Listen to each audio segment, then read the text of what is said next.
Break के बाद आपका स्वागत है। बजट 2023 लगातार निगाहें बनी हुई है बजट पर और उम्मीदें बहुत सारी हैं, लेकिन माना जा रहा है कि कुछ उम्मीद के अनुरूप जरूरतें जो हमारी हैं वो पूरी भी हो सकती हैं, तो कहीं मायूसी भी हाथ लग सकती है। अब बात इस बार की अगर की जाए तो इस बार लाइफस्टाइल को भी बेहतर बनाने पर जोर दिया जा रहा है और ऐसे में उम्मीद की जा रही है कि मोबाइल फोन जैसे गैजेट्स भी हो सकता है कि सस्ते हो जाए, क्योंकि ये भी माना जा रहा है कि मोबाइल फोन बनाने में इस्तेमाल किए जाने वाले आइटम्स पर इंपोर्ट और एक्सपोर्ट घट सकती है। और अगर ऐसा हुआ तो अप्रैल के बाद मोबाइल फोन को खरीदना आसान हो जाएगा। और ऐसे में आपको बता दें कि एक्सपर्ट का यह भी कहना है कि इन दिनों यानी कि कोविड के बाद बीमा जैसी चीजों पर लोगों का फोकस बढ़ा है, वैक्सीन भी एक महत्वपूर्ण मुद्दा रहा है, टेक्नोलॉजी और रिसर्च एंड डेवलपमेंट को मजबूत करने पर भी फोकस रहा है और माना जा रहा है कि इसे मजबूत करना ही होगा।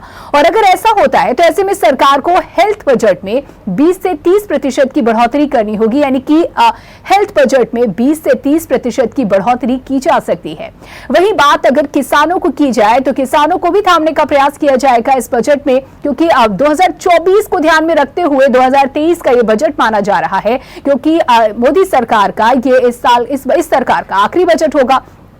और ऐसे में किसानों को साधने के लिए एग्रीकल्चर सेक्टर को माना जा रहा है कि 2 लाख करोड़ रुपए तक मिल सकते हैं, यानी कि अब पिछली बार 1,32,000 करोड़ का बजट था और इस बार 2 लाख का, यानी कि इसमें भी इजाफा किया जा रहा है, बढ़ोतरी की जा रही है। निश्चित तौर पर किसानों को साधने का ये प्रयास।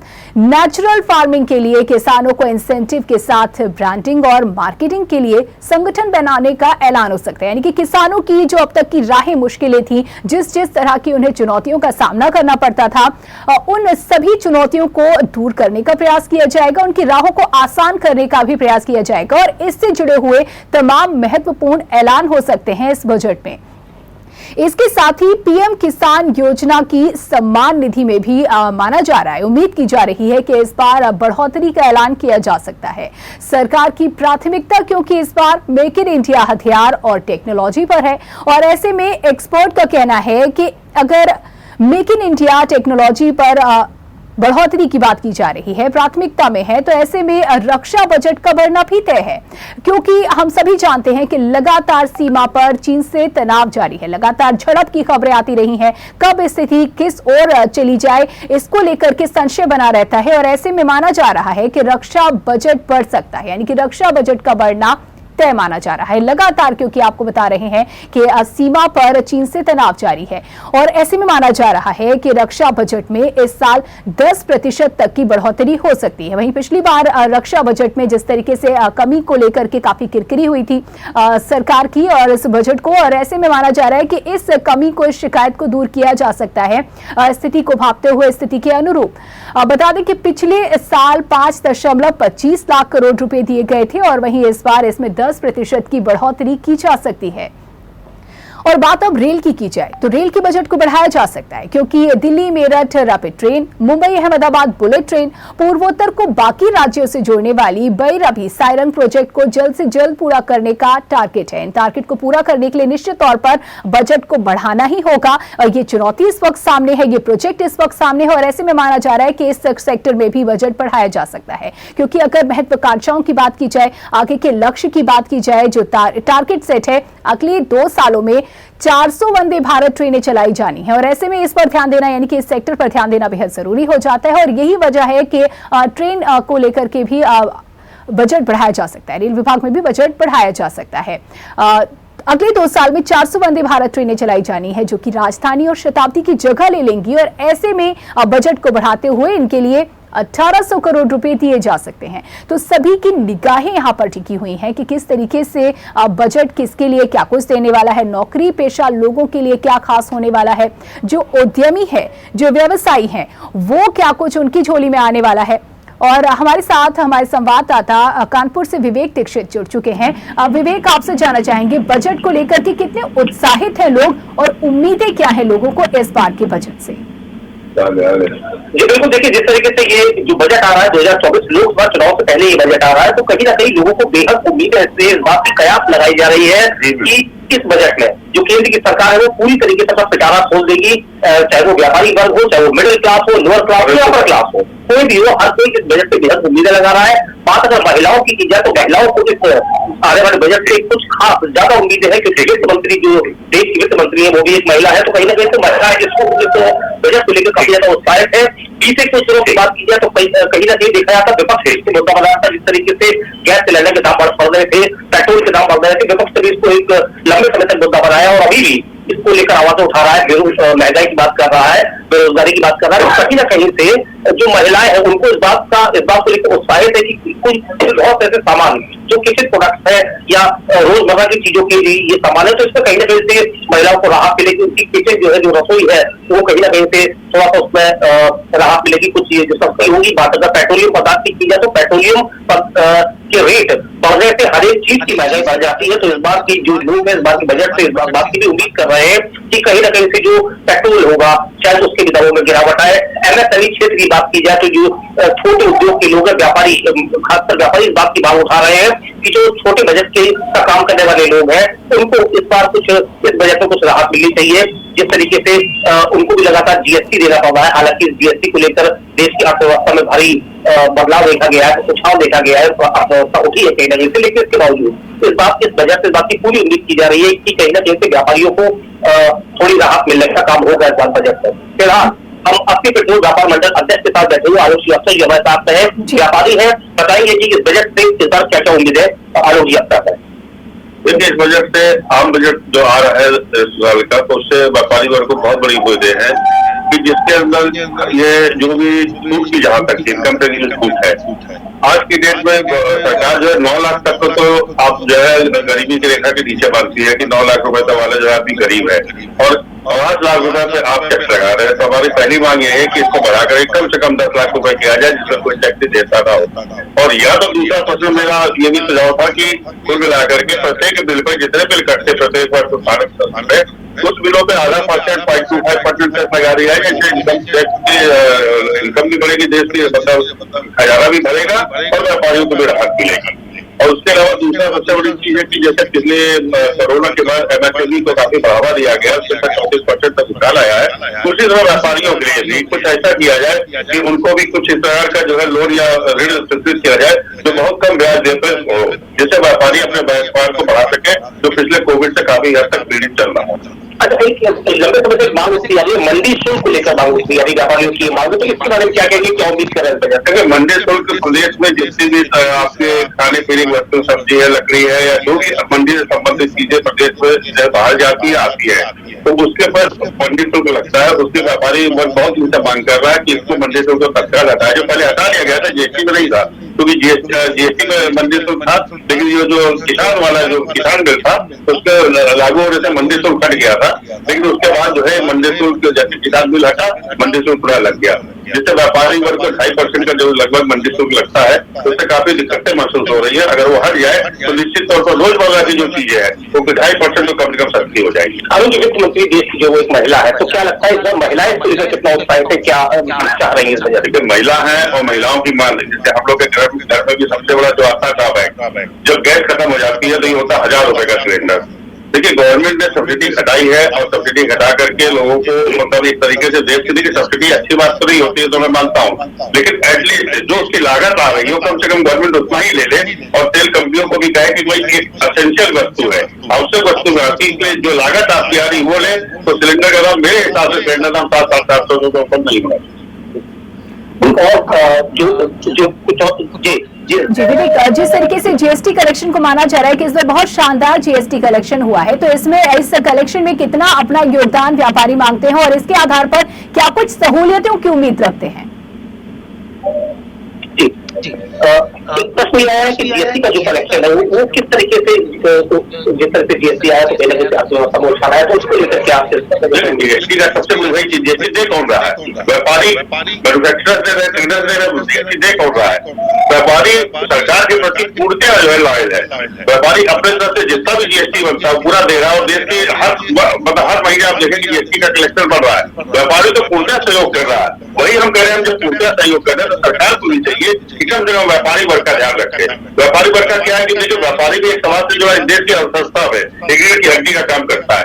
अगर व्यापारी नहीं रहेगा, आज के दिन में तमाम जगह आप देखिए मॉल्स बन रहे, जगह जगह जो है बड़े बड़े डिपार्टमेंटल स्टोर खुले जा रहे, छोटा व्यापारी तो कोई व्यापारी मर रहा है। सबसे बड़ी चीज क्या है कि वो बल्क में परचेज करते उनको सस्ता पड़ता है। ऑनलाइन परचेजिंग आप देखिए जो सबसे बड़ा कारण है व्यापार को ठप होने का हमारा ये है कि सबसे बड़ा ऑनलाइन हो गया है। तो वहाँ पे ऑनलाइन में देखिए अगर कोई भी टीवी आप देख रहे हैं, आपको मान लो बाजार में 10,000 का, वहाँ पे 8,000 का है, तो उनकी लागत नहीं है, स्टाफ की लागत नहीं है, बिजली की लागत नहीं है, कि दुकान का किराया नहीं है, तमाम चीजें नहीं है, जिससे वो दे रहे हैं। तो गवर्नमेंट को ऑनलाइन व्यापार और दूसरा सबसे बड़ी चीज छोटे व्यापारी जो मॉल खोल रहे हैं उनके हितों का ख्याल रखते हुए इससे कोई ऐसा नियम बनाना चाहिए कि छोटा दुकानदार जीवित रह सके। तो नंदी कुछ और भी व्यापारी यहाँ पर जो है व्यापार मंडल के बजट को कैसे देख रहे हैं इसका? बजट को ऐसे देख रहे हैं कि ये उम्मीद करी जा रही है कि बजट सभी वर्गों के लिए राहत लेकर के आएगा। मेन चीज जो आज की तारीख में है कि व्यापारियों की समस्या है अपनी जगह है, तो हम तो व्यक्तिगत रूप से ये उम्मीद करते हैं कि युवाओं के लिए रोजगार परक होना चाहिए बजट। जितना थोड़ा युद्ध में नाराजगी थी या उनको रोजगार के साथ तो थोड़ा रोजगार में उनको प्रोत्साहन मिलना चाहिए, और दूसरा किसानों के हित में होना चाहिए पहले, क्योंकि किसानों की स्थिति आज भी उतनी नहीं सुधर पा रही है। सारी चीजें वहीं से स्टार्ट होती है, जिस जगह पर वो उत्पादन करते हैं अपनी फसलों का और बाकी सारी चीजों का, जिससे कि पेड़ बनता है, वो वहां पर ही दिक्कत आती है। तीसरी दिक्कत आती है घरों के अंदर, जो जैसा भाई साहब ने बताया कि अभी महिलाओं के लिए, महिलाओं के विषय में आपने कहा उनको गैस के दाम और इन सबसे थोड़ी सी रिलीफ मिलनी चाहिए। वाकई में सही बात है कि सब्सिडी अच्छी चीज नहीं है, इस पर आश्रित नहीं होना चाहिए, लेकिन सरकार को भी इस चीज को ध्यान देना चाहिए। जिस तरीके से अनाप तरीके से दाम बढ़ाते जा रहे हैं किसी भी चीज के, उस पर थोड़ा नियंत्रण होना चाहिए और किसानों को सुविधाएं बढ़ानी चाहिए, और ऐसे उद्योगों को, छोटे उद्योगों को और युवाओं के लिए रोजगार को बढ़ावा चाहिए। एमएसएमई क्षेत्र के बारे में क्या रहा है? एमएसएमई क्षेत्र में ये आप भी समझ रहे हैं कि जिस हिसाब से अभी तो हुई है, लेकिन जिस हिसाब से प्रगति होनी चाहिए थी उस हिसाब से नहीं हुई है। वो इसलिए नहीं हुई है कि जितनी भी मल्टीनेशनल है और ये जो ऑनलाइन कंपनीज हैं, इन्होंने इनको पकड़ में नहीं दिया है। आप ये समझिए कि आदमी रेट लेता है नेट के ऊपर और जहाँ से कंपेयर करता है, वो कभी भी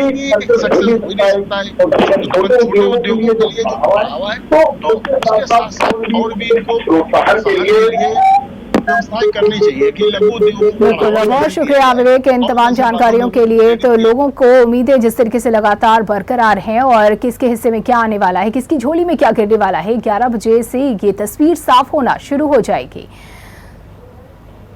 तो वित्त मंत्री निर्मला सीतारमण बजट पेश करने वाली हैं और 11 बज चुके हैं। वित्त मंत्री निर्मला सीतारमण बजट पेश करेंगी। तो आज बजट पेश करेंगी वित्त मंत्री निर्मला सीतारमण। वित्त मंत्री 2023-24 का आम बजट आज पेश कर रही हैं। 2023-2024 This is the first budget in Amritkal. This budget hopes to build on the foundation laid in the previous budget and the blueprint drawn for India at 100. We envision a prosperous and inclusive India in which the fruits of development will reach all sections and citizens, especially our youth, women, farmers, OBCs, scheduled castes and scheduled tribes. In the 75th year of our independence, the world has recognized the Indian economy as a bright star. Our current year's economic growth is estimated to be at 7%. It is notable that this is the highest among all the major economies. This is in spite of the massive slowdown globally caused by COVID-19 and the war. The Indian economy is therefore on the right track, and despite a time of challenges, heading towards a bright future. Today, as Indians stand with their head held high and the world appreciates India's achievements and successes, we are sure that elders who had fought for India's independence will, with joy, bless us in our endeavors going forward as well.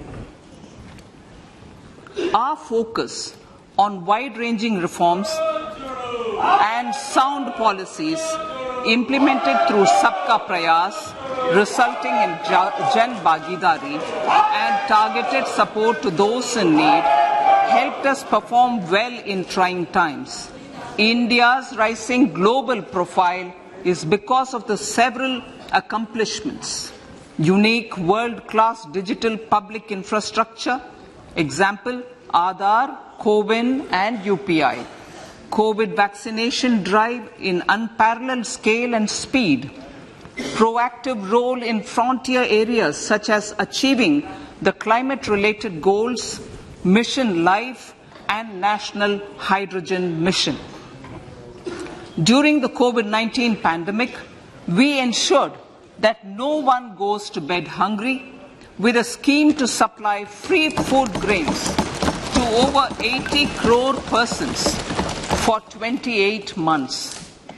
Continuing our commitment to ensure food and nutritional security, we are implementing from 1st January 2023 a scheme to supply free food grain to all Antyodaya and priority households for the next 1 year. Under PM Garib Kalyan Anna Yojana, the entire expenditure of about 2 lakh crore will be borne by the central government.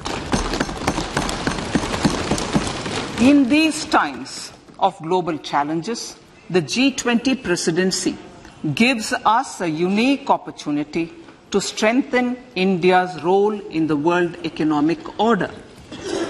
With the theme of Vasudhaiva Kutumbakam, we are steering an ambitious, people-centric agenda to address global challenges and to facilitate sustainable economic development. The government's efforts since 2014 have ensured for all citizens a better quality of life and life of dignity. The per capita income has more than doubled to 1.97 lakh rupees. In these 9 years, the Indian economy has increased in size from being 10th to 5th largest in the world. We have significantly improved our position as well as a well-governed and innovative country with a conducive environment for business as reflected in several global indices. We have made a significant progress in many sustainable development goals.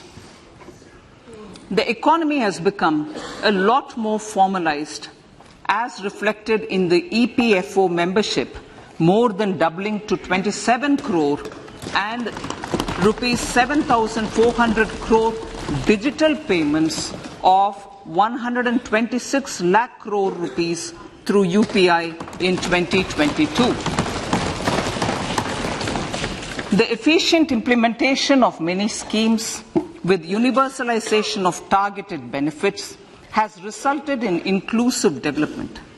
Some of the schemes are 11.7 crore household toilets under Swachh Bharat Mission, which is achieved, 9.6 crore LPG connections under Ujjwala,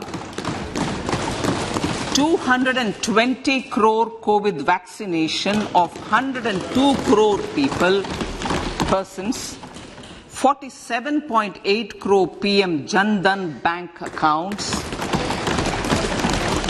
insurance cover for 44.6 crore persons under PM Suraksha Bima and PM Jeevan Jyoti Yojana, and cash transfer of 2.2 lakh crores of rupees to 11.4 crore to over 11.4 crore farmers under PM Kisan Samman Nidhi.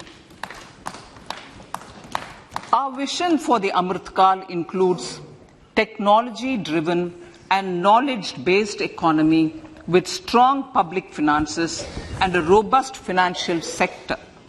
To achieve this, Jan Bhagidari through Sabka Saath, Sabka Prayas is essential.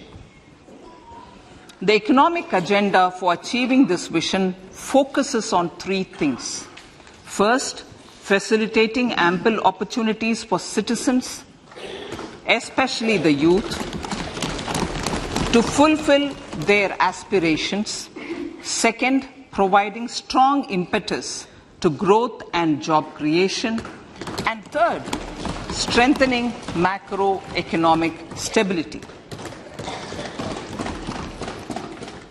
To service these focus areas in our journey to India at 100, we believe that the following four opportunities can be transformative during Amrit Kal. Economic empowerment of women. Deen Dayal Antyodaya Yojana National Rural Livelihood Mission has achieved remarkable success by mobilizing rural women into 81 lakh self-help groups. We will enable these groups to reach the next stage of economic empowerment through formation of large producer enterprises or collectives, with each having several thousand members and managed professionally. They will be helped with raw materials supply and for better design, quality, branding and marketing of their products. Through supporting these policies, they will be enabled to scale up their operations to serve the large consumer markets, as has been the case with the several startups growing into unicorns. PM Vishwakarma Kaushal Samman, PM Vikas. For centuries, traditional artisans and craftspeople who work with their hands using tools have brought renown for India. They are generally referred to as Vishwakarma. The art and the handicraft created by them represents the true spirit of Atmanirbhar Bharat. For the first time, a package of assistance for them has been conceptualized. The new scheme will enable them to improve the quality, scale, and reach of their products, integrating them with the MSME value chain. The components of the scheme will include not only financial support, but also access to advanced skill training, knowledge of modern digital techniques, and efficient green technologies, brand promotion, linkage with local and global markets, digital payments, and social security. This will greatly benefit the scheduled castes, scheduled tribes, OBCs, women, and people belonging to the weaker sections. Tourism. The country offers immense attraction for domestic as well as foreign tourists. There is a large potential to be tapped in tourism. The sector holds huge opportunities for jobs and entrepreneurship for youth in particular. Promotion of tourism will be taken up on mission mode with active participation of states, convergence of government programs, and public-private partnerships. Green growth. We are implementing many programs for green fuel, green energy, green farming, green mobility, green buildings, and green equipment, and policies for efficient use of energy across various economic sectors. These green growth efforts help in reducing carbon intensity of the economy and provides for large-scale green job opportunities.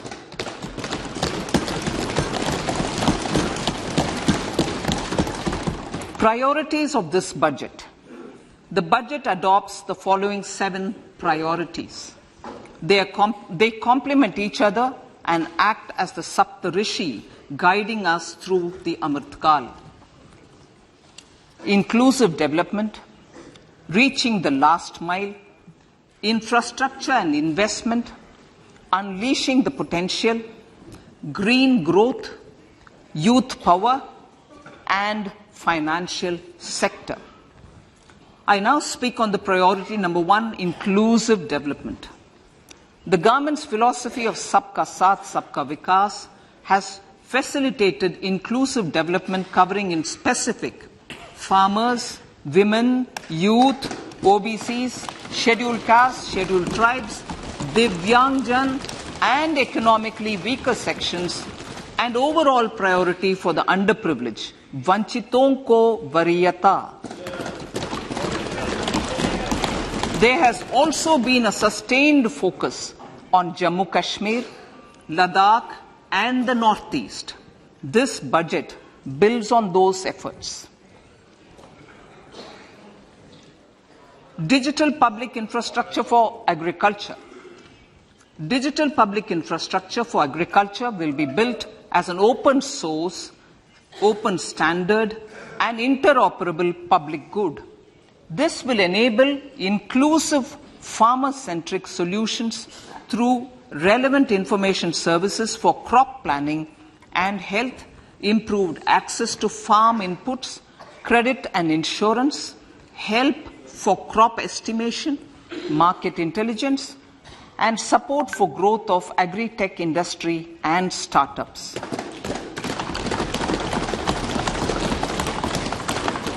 An agriculture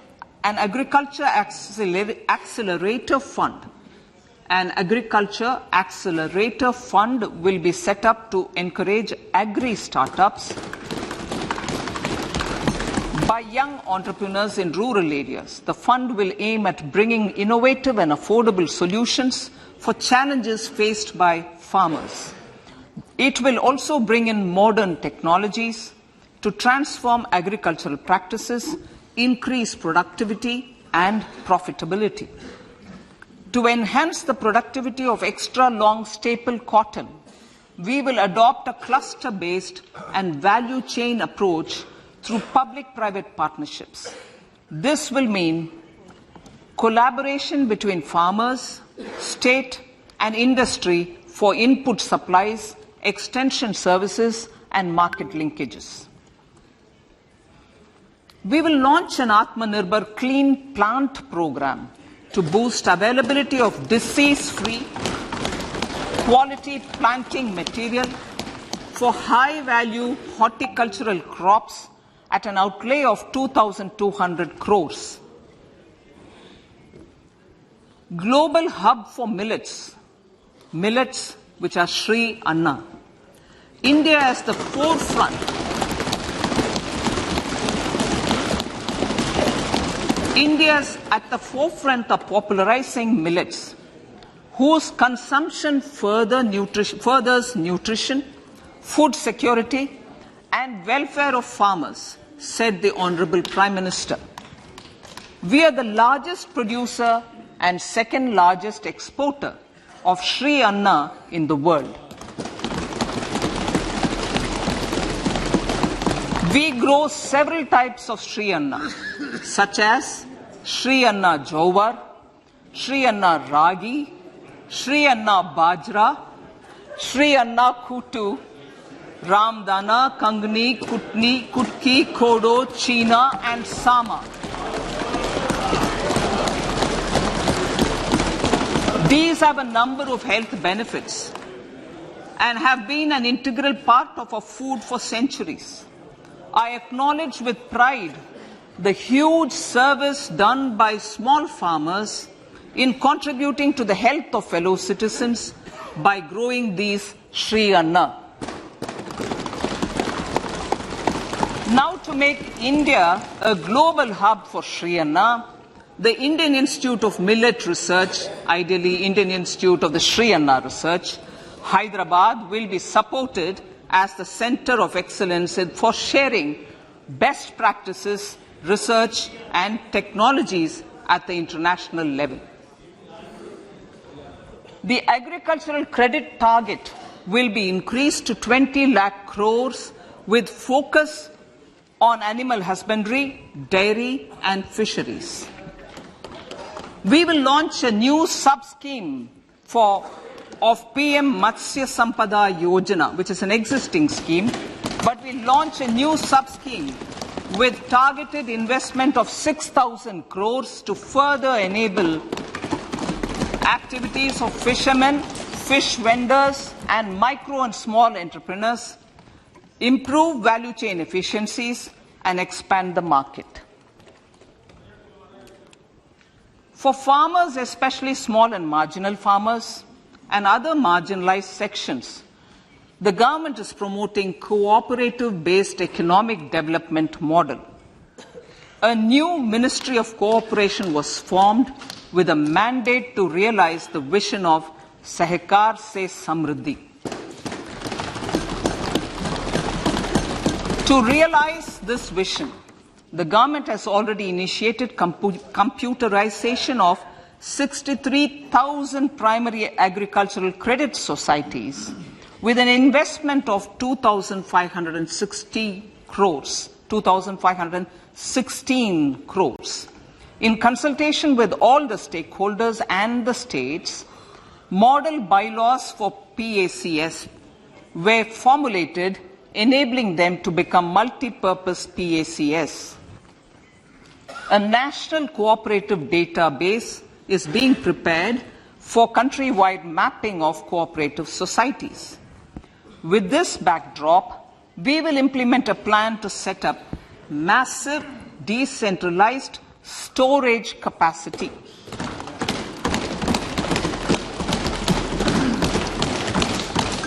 This will help farmers store their produce and realize remunerative prices through sale at appropriate times. The government will also facilitate setting up of a large number of multi-purpose cooperative societies, primary fishery societies, and dairy cooperative societies in uncovered panchayat and villages in the next 5 years.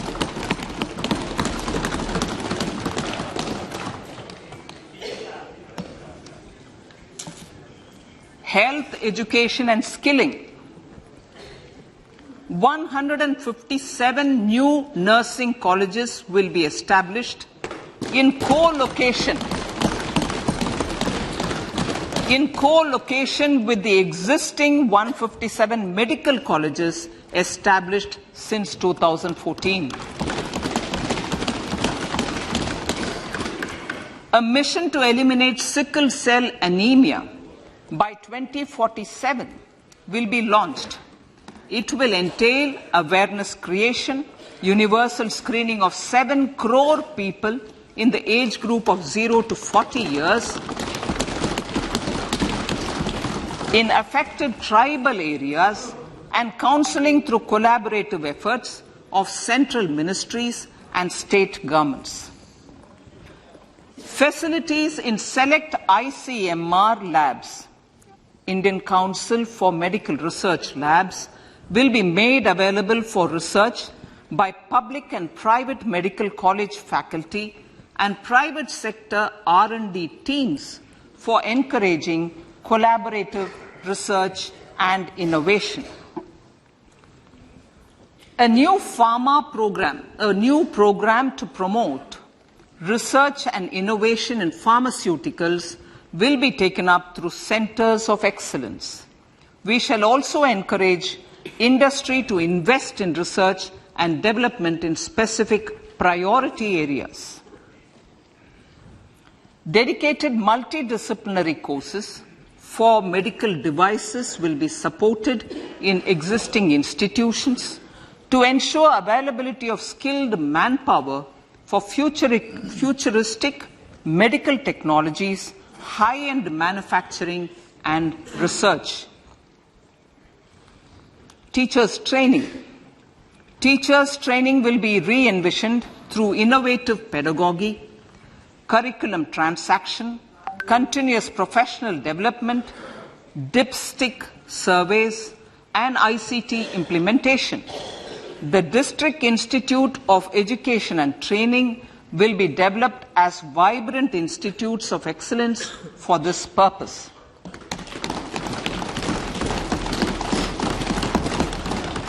National Digital Library for Children and Adolescents.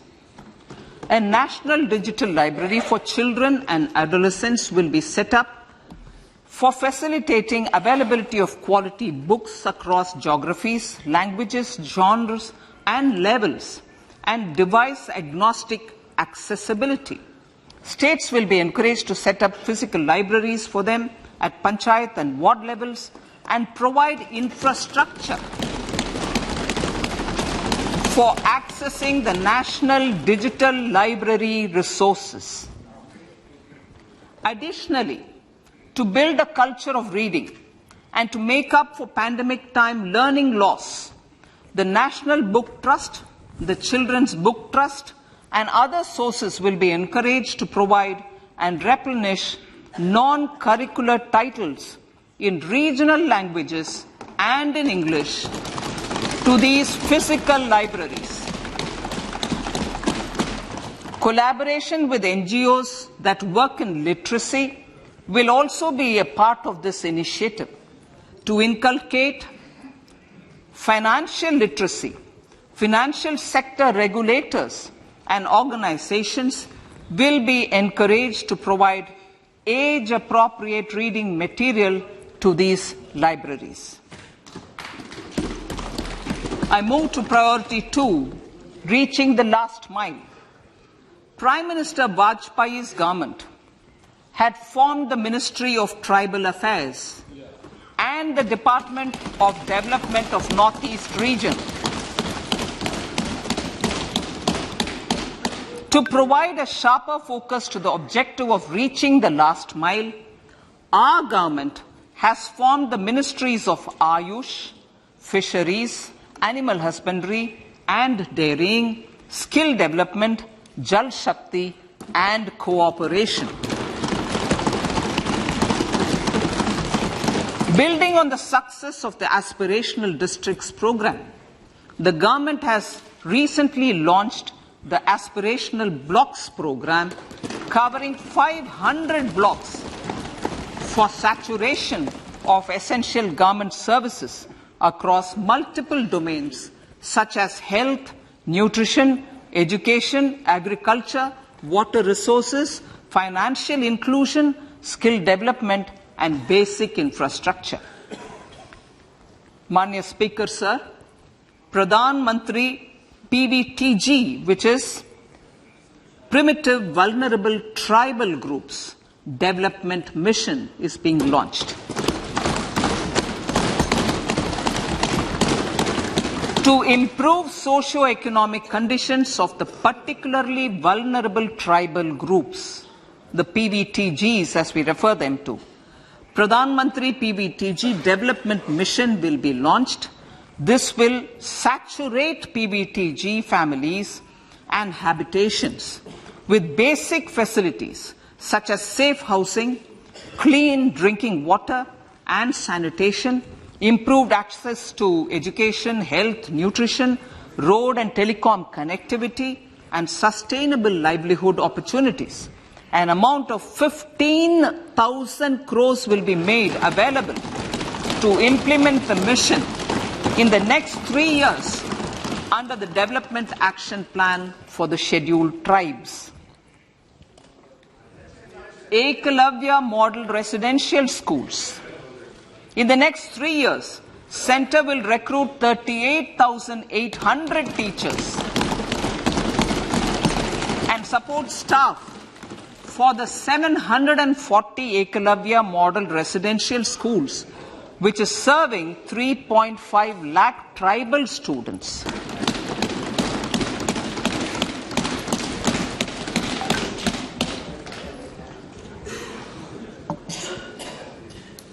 In the drought-prone central regions of Karnataka, central assistance of 5,300 crore will be given to Upper Bhadra project to provide sustainable micro-irrigation and filling up of surface tanks for drinking water. PM Awas Yojana. The outlay for PM Awas Yojana is being enhanced by 66% to over 79,000 crores. Bharat's shared repository of inscriptions will be set up in a digital epigraphy museum with digitization of 1 lakh ancient inscriptions in the first stage. Support for poor prisoners. For poor persons who are in prisons and unable to afford the penalty or the bail amount, required financial support will be provided. Priority number 3, infrastructure and investment. Investments in infrastructure and productive capacity have a large multiplier impact on growth and employment. After the subdued period of the pandemic, private investments are growing again. The budget takes the lead once again to ramp up the virtuous cycle of investment and job creation. Honourable Speaker, sir, the capital investment outlay is being increased steeply for the 3rd year in a row by 33% to 10 lakh crores, which would be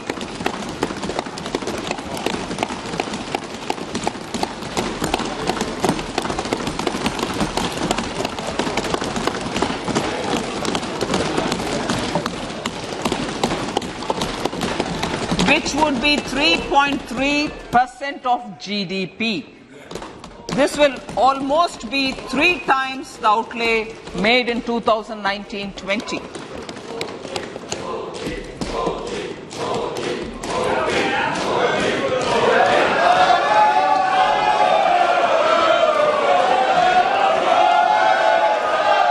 This substantial increase in recent years is central to the government's efforts to enhance growth potential and job creation, crowd in private investments, and provide a cushion against global headwinds.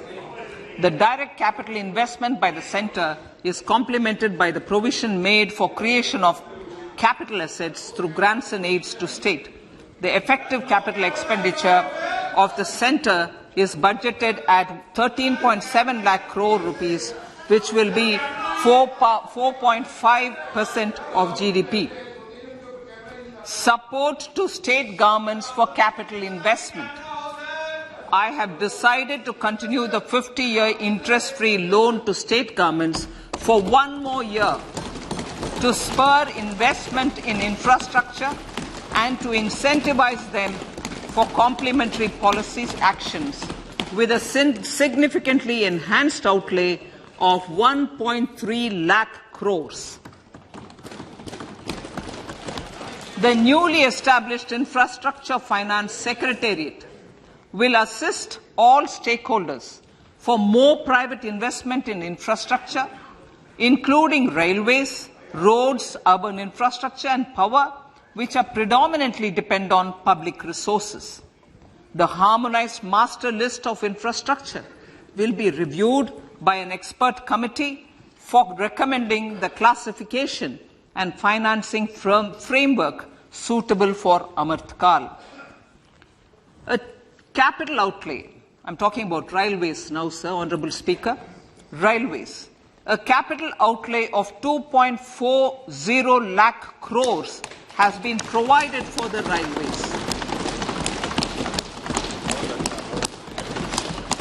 This is the highest ever outlay this highest ever outlay is about 9 times the outlay made in 2013-14. 100 critical transport infrastructure projects for last and first mile connectivity for ports, coal, steel, fertilizer and food grain sectors have been identified.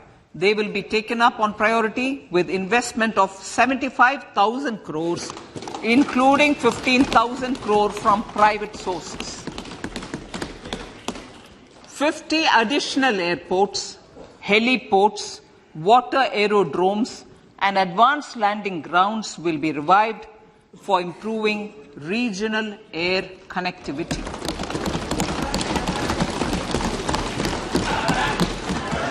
Sustainable cities for tomorrow.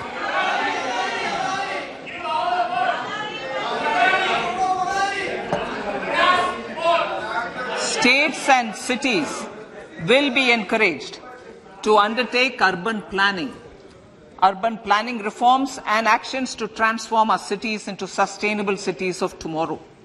This means efficient use of land resources, adequate resources for urban infrastructure, transit-oriented development, enhanced availability and affordability of urban land and opportunities for all. Through property tax governance reforms and ring-fencing user charges on urban infrastructure, cities will be incentivized to improve their creditworthiness for municipal bonds. Like the RIDF, an Urban Infrastructure Development Fund will be established through use of priority sector lending shortfall.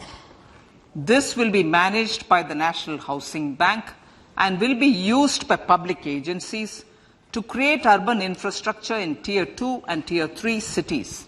States will be encouraged to leverage resources from the grants of the 15th Finance Commission as well as existing schemes to adopt appropriate user charges while accessing the UIDF. We expect to make available 10,000 crore rupees per annum for this purpose. All cities and towns will be enabled for 100% mechanical desludging of septic tanks and sewers to transition from manhole to machine hole mode.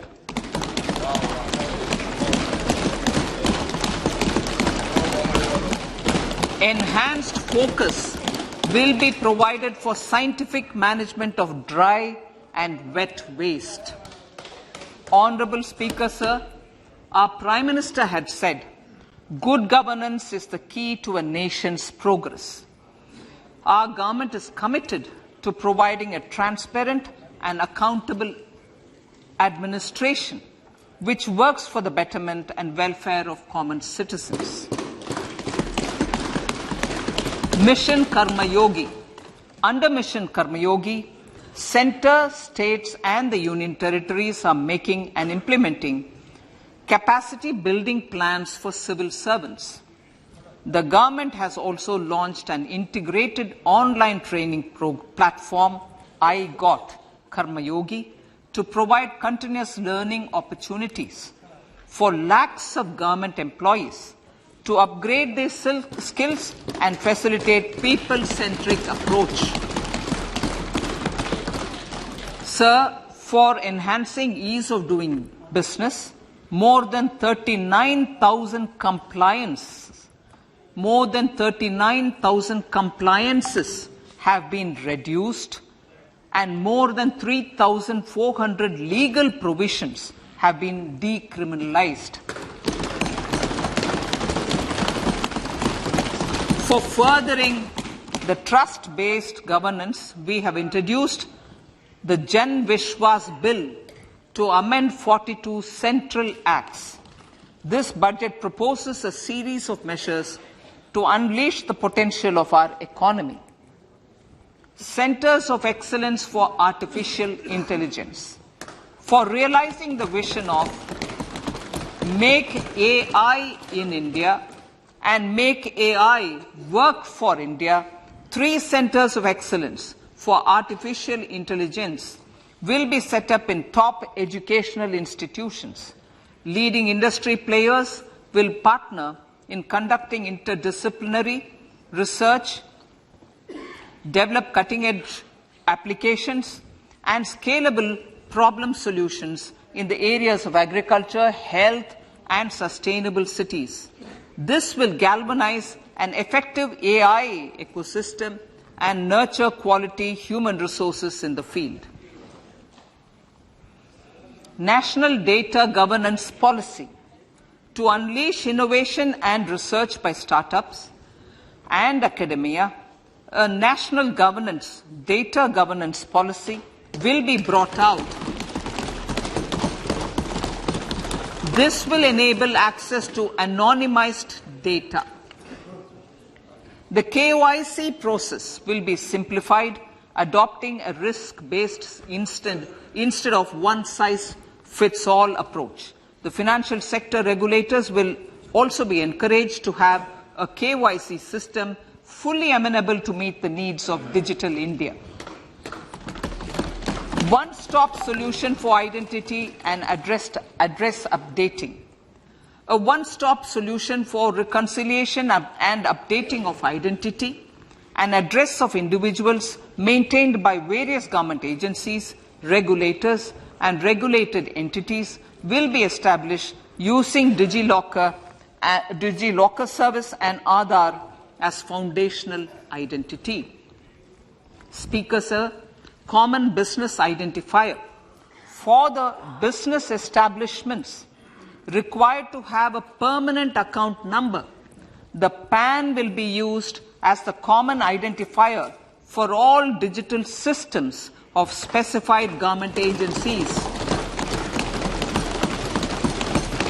This will bring ease of doing business, and it will be facilitated through a legal mandate. For obviating the need for separate submission of same information to different government agencies, a system of unified filing process will be set up. Such filing of information or return in simplified forms on a common portal will be shared with other agencies as per the filer's choice. Vivad se Vishwas 1.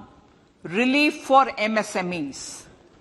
In cases of failure by MSMEs to execute contracts during the COVID period, 95% of the forfeited amount relating to the bid or performance security will be returned to them by government and government undertakings. This will provide relief to the MSMEs. Vivad se Vishwas 2. Settling contractual disputes. To settle contractual disputes of government and government undertakings, wherein arbitral award is under challenge in a court, a voluntary settlement scheme with standardized terms will be introduced. This will be done by offering graded settlement terms depending on pendency level of the dispute. The state support mission of Niti Aayog will be continued for 3 years for our collective efforts towards national priorities. Result-based financing. To better allocate scarce resources for competing development needs, the financing of select schemes will be changed on a pilot basis from input-based to result-based. E-courts.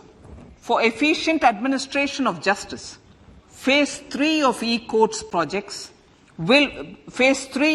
e-courts project will be launched with an outlay of 7,000 crores.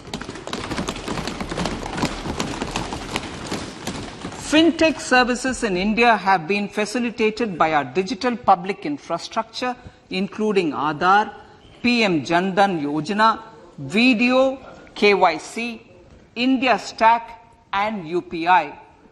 To enable more fintech innovative services, the scope of documents available in DigiLocker for individuals will be expanded. An entity DigiLocker will be set up for the use by MSMEs, large businesses, and also charitable trusts. This will be towards storing and sharing documents online securely whenever needed with various authorities, regulators, banks, and other business entities. 5G services. 100 labs for developing applications using 5G services will be set up in engineering institutions.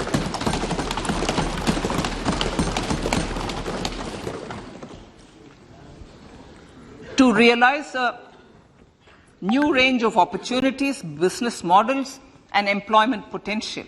The labs will cover, among others, applications such as smart classrooms, precision farming, intelligent transport systems, and healthcare applications. Lab-grown diamonds. Lab-grown diamonds is a technology and innovation-driven emerging sector with high employment potential. These environment-friendly diamonds, which have optically and chemically the same properties as natural diamonds. To encourage indigenous production of LGD, lab-grown diamond seeds and machines, and to reduce import dependency, a research and development grant will be provided to one of the IITs for 5 years. To reduce the cost of production, a proposal to review the custom duty on LGD seeds will be indicated in Part B of the speech. I come to the fifth priority, Honourable Speaker, sir, green growth.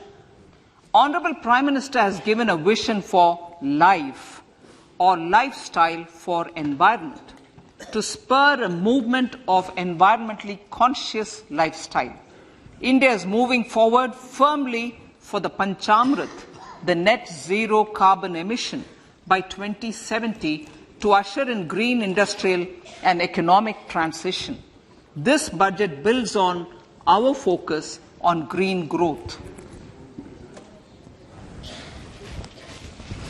The recently launched National Green Hydrogen Mission, with an outlay of 19,700 crores, will facilitate transition of the economy to low carbon intensity, reduce dependence on fossil fuel imports, and make the country assume technology and market leadership in this sunrise sector.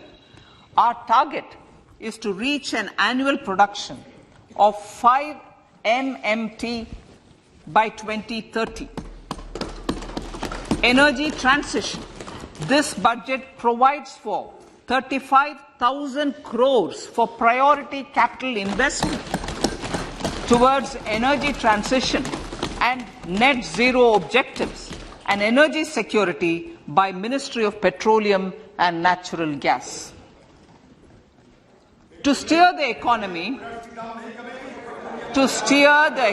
on sustainable development path, battery energy storage systems with capacity of 4,000 MWh will be supported with viability gap funding. A detailed framework for pumped storage projects will also be formulated. Renewable energy evacuation. The interstate transmission system for evacuation and grid integration of 13 gigawatt renewable energy from Ladakh will be constructed with investment of 20,700 crore, including central support of 8,300 crores. Green Credit Program.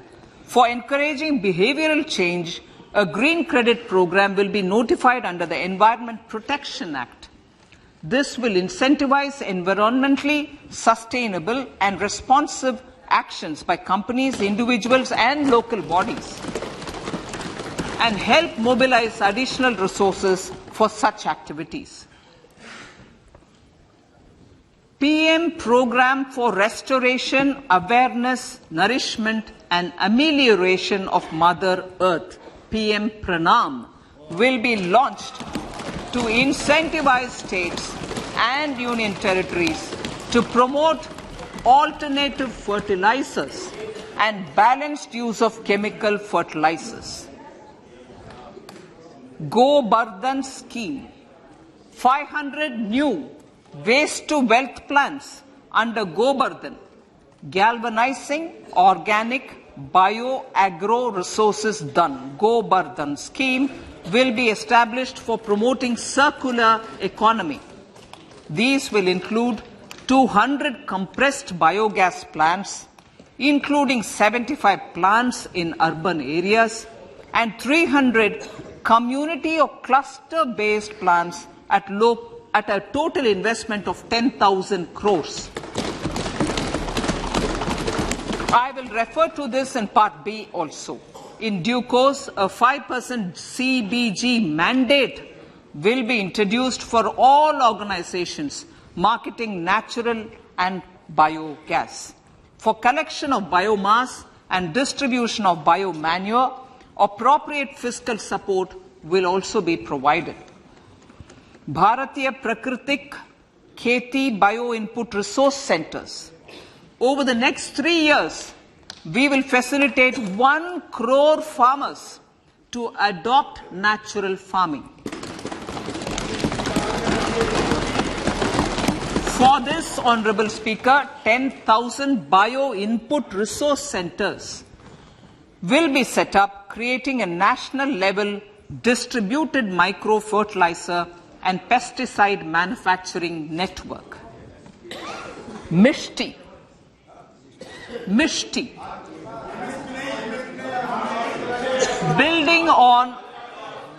Building on India's success in afforestation, mangrove initiative for shoreline habitats and tangible incomes, Mishti, will be taken up for mangrove plantation along the coastline and on salt pan lands wherever feasible through convergence between Manrega, Campa, Fund and other sources. Amrit Dharohar. Wetlands are vital ecosystems which sustain biological diversity.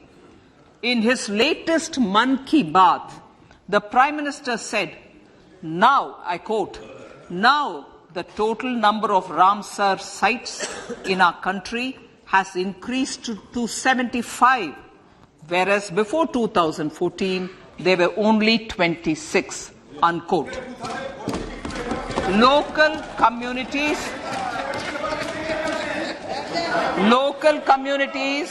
have always been at the forefront of conservation efforts. The government will promote their unique conservation values through Amrit Dharohar, a scheme that will be implemented over the next 3 years to encourage optimal use of wetlands and enhance biodiversity, carbon stock, ecotourism opportunities, and income generation for local communities. Coastal shipping. Coastal shipping will be promoted as the energy efficient and lower cost mode of transport, both for passengers and freight, through PPP mode with viability gap funding. Vehicle replacement. Vehicle replacement is an important continuing policy, replacing the old political,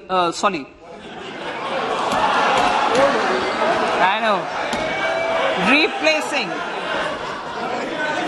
absolutely, thank you. Replacing old polluting vehicles. May be applicable, right? Replacing old polluting vehicles is an important part of greening our economy. In furtherance of the vehicle scrapping policy mentioned in Budget 21-22, I have allocated adequate funds to scrap old vehicles of the central government. States will also be supported in replacing old vehicles and old state ambulances. Honourable Speaker, sir, I move to priority 6, youth power. To empower our youth and help the Amrit PD realize their dreams, we have formulated the National Education Policy, which is very wide in its scope, but one of the things is also to focus on skilling, adopted economic policies that facilitate job creation at scale and have supported business opportunities. Pradhan Mantri Kaushal Vikas Yojana. Pradhan Mantri Kaushal Vikas Yojana 4.0 will be launched to skill lakhs of youth within the next 3 years. On-job training, industry partnership, and alignment of courses with needs of industry will be emphasized. The scheme will also cover new age courses for Industry 4.0 like coding, AI, robotics, mechatronics, IoT, 3D printing, drones, and other soft skills. To skill youth for international opportunities, 30 Skill India international centers will be set up across different states. The digital ecosystem for skilling will be further expanded with the launch of a unified Skill India digital platform for enabling demand-based formal skilling, linking with employers including MSMEs, and facilitating access to entrepreneurship schemes. To provide stipend support to 47 lakh youths in 3 years, direct benefit transfer under a pan-India national apprenticeship promotion scheme will be rolled out. Tourism. Honorable Speaker, sir, with an integrated and innovative approach, at least 50 destinations will be selected through challenge mode. In addition to aspects such as physical connectivity, virtual connectivity, tourist guides, high standards for food streets, and tourist security, all the relevant aspects would be made available on an app to enhance tourist experience. Every destination would be developed as a complete package. The focus of development of tourism would be on domestic as well as foreign tourists.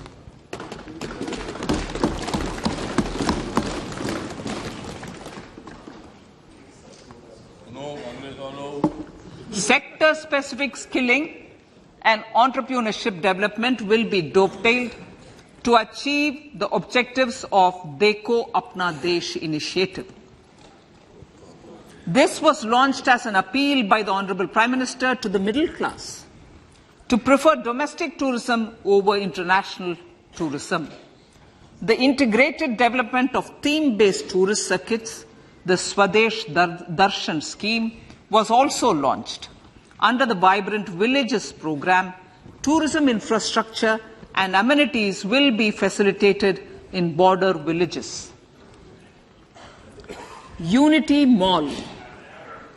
States will be encouraged to set up a Unity Mall in their state capital or most prominent tourism center or the financial capital for promotion and sale of their one district, one product and GI products and other handicraft products, and for providing space for such products of all other states as well. Sir, priority number 7, financial sector.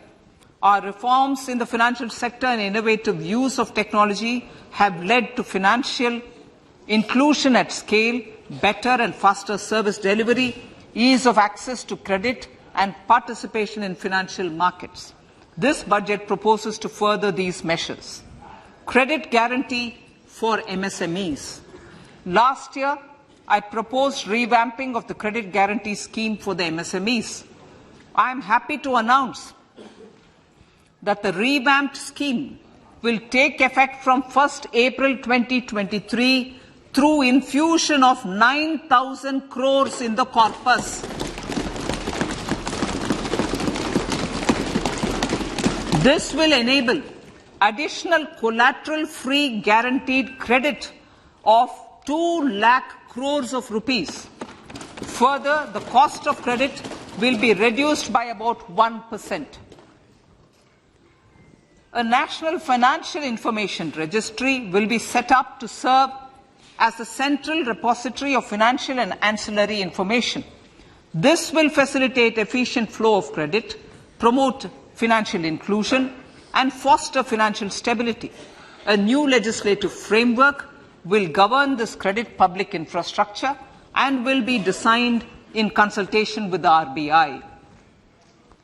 To meet the needs of Amritkal and to facilitate optimum regulation in the financial sector, public consultation as necessary and feasible, will be brought to the process of regulation making and issuing subsidiary directions. To simplify, to ease, and to reduce cost of compliance, financial sector regulators will be requested to carry out a comprehensive review of existing regulations. For this, they will consider suggestions from public and regulated entities. Time limits to decide the application under various regulations will also be laid down. Honourable Speaker, sir, to enhance business activities in GIFT IFSC, the following measures will be taken. Delegating powers under the SEZ Act to the IFSCA to avoid dual regulation. Setting up a single window IT system for registration and approval of IFSCA, SEZ authorities, GSTN, RBI, SEBI and IRDAI. Permitting acquisition financing by IFSC banking units of foreign banks. Establishing a subsidiary of Exim Bank for trade refinancing. Amending IFSCA Act for statutory provisions for arbitration, ancillary services and avoiding dual regulation under the SEZ Act, and recognizing offshore derivative instruments as valid contracts. Honourable Speaker, sir, data embassy. For countries looking for digital continuity solutions, we will facilitate setting up of their data embassies in GIFT IFSC.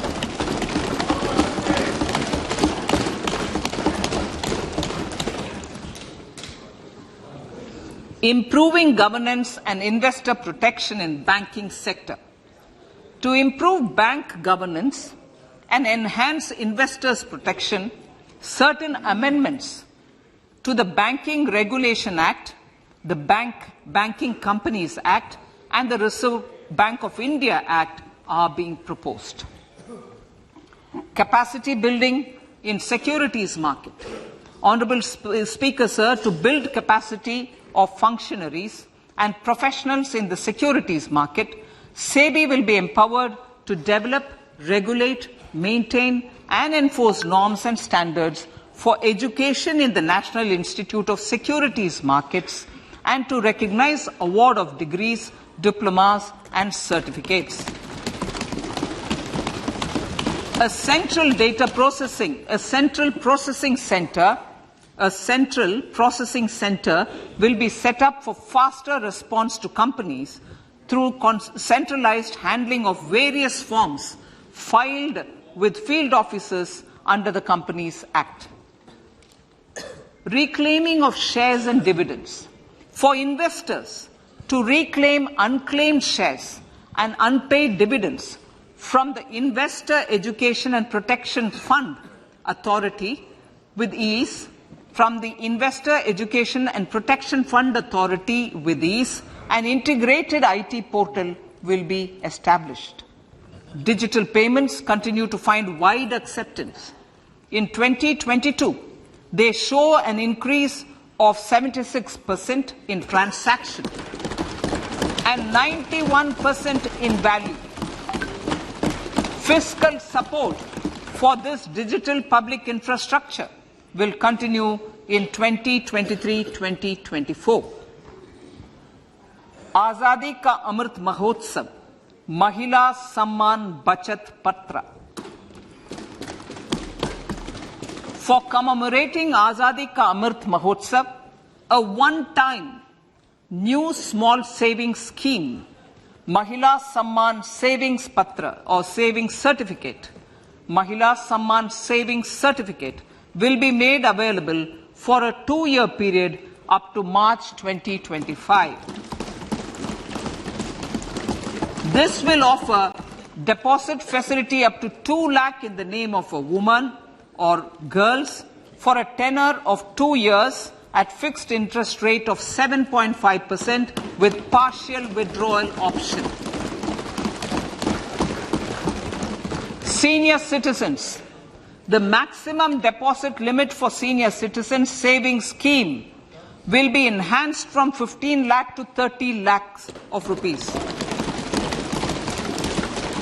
The maximum deposit limit for monthly income account scheme will be enhanced from 4.5 lakh to 9 lakh for single account and from 9 lakh to 15 lakh for joint account. Honorable Speaker, sir, fiscal management. 50 years interest-free loan to states. The entire 50-year loan to states has to be spent on capital expenditure within 2023-24. Most of this will be at the discretion of the states, but a part will be conditional on states increasing their actual capital expenditure. Parts of the outlay will also be linked to or allocated for the following purposes: scrapping old government vehicles, urban planning reforms and actions, financing reforms in urban local bodies to make them credit-worthy for municipal bonds, housing for police personnel above or as part of the police station, constructing unity malls, children and adolescent libraries and digital infrastructure, and state share of capital expenditure of central schemes. Honorable Speaker, sir, fiscal deficit of states. States will be allowed a fiscal deficit of 3.5% of GSDP, of which 0.5% will be tied to power sector reforms. Revised estimates 2022 to 2023. The revised estimate, Honorable Speaker, sir, of the total receipts other than borrowing is 24.3 lakh crores, of which the net tax receipts are 20.9 lakh crores. The revised estimate of the total expenditure is 41.9 lakh crores of rupees, of which the capital expenditure is about 7.3 lakh crores. The revised estimate of the fiscal deficit is 6.4% of GDP, adhering to the budget estimate. So, budget estimates of 2023-24. Coming to 2023-24, the total receipts other than borrowings and the total expenditure are estimated at 27.2 lakh crores and 45 lakh crores respectively. The net tax receipts are estimated at 23.3 lakh crores. The fiscal deficit is estimated to be 5.9% of the GDP.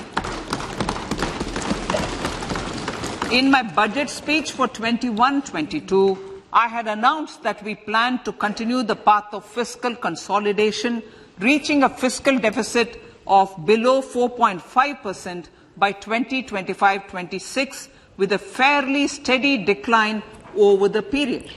We have adhered to this path, and I reiterate my intention to bring the fiscal deficit below 4.5% of GDP by 2025-26. To finance the fiscal deficit in 2023-24, the net market borrowings from dated securities are estimated at 11.8 lakh crores. The balance financing is expected to come from small savings and other sources. The gross market borrowings are estimated at 15.43 lakh crores of rupees. Honorable Speaker, sir, I now move to Part B.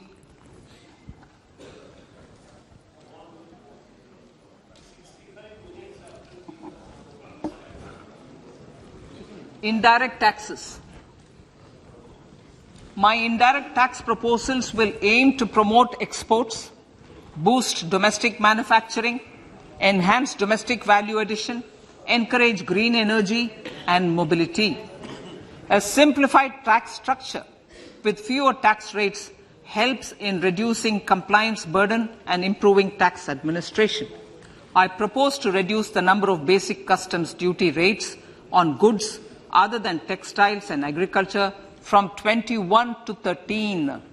As a result, there are minor changes in the basic custom duties, cesses and surcharges on some items including toys, bicycle, automobiles and naphtha.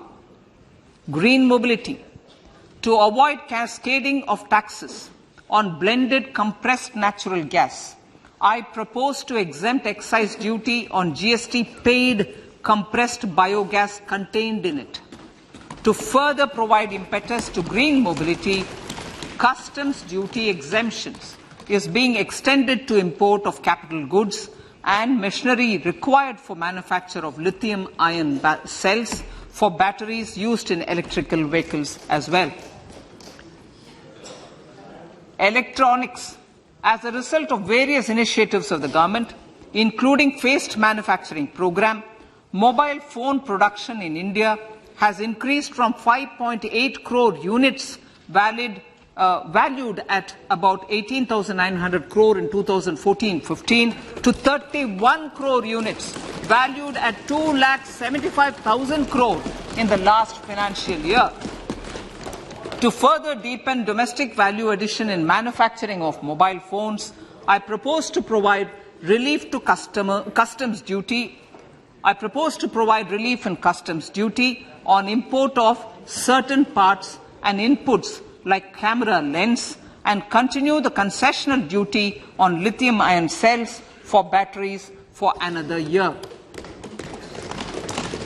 Similarly, to promote value addition in manufacture of televisions, I propose to reduce the basic customs duty on parts of open cells of TV panels to 2.5%. Electrical. To rectify inversion of duty structure and encourage manufacturing of electric kitchen chimneys, the basic custom duty on electric kitchen chimney is being increased from 7.5% to 15%, and that on heat coils for these is proposed to be reduced from 20% to 15%. Chemicals and petrochemicals. Denatured ethyl alcohol is used in chemical industry. I propose to exempt basic customs duty on it. This will also support the ethanol blending program and facilitate an endeavor for energy transition. Basic customs duty is also being reduced on acid-grade fluorospar from 5% to 2.5% to make the domestic fluorochemicals industry competitive. Further, the basic customs duty on crude glycerin for use in manufacture of epichlorohydrin is proposed to be reduced from 7.5% to 2.5%.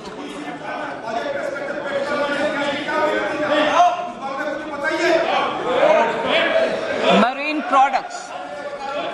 In the last financial year, marine products recorded the highest export growth, benefiting farmers in the coastal states of the country. To further enhance the export competitiveness of marine products, particularly shrimps, duty is being reduced on key inputs for domestic manufacture of shrimp feed.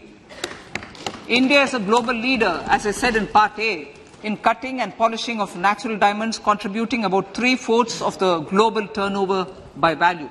With the depletion of deposits of natural diamonds, the industry is moving towards lab-grown diamonds, and it holds huge promise. To seize this opportunity, I propose to reduce the basic customs duty on seeds used in their manufacture.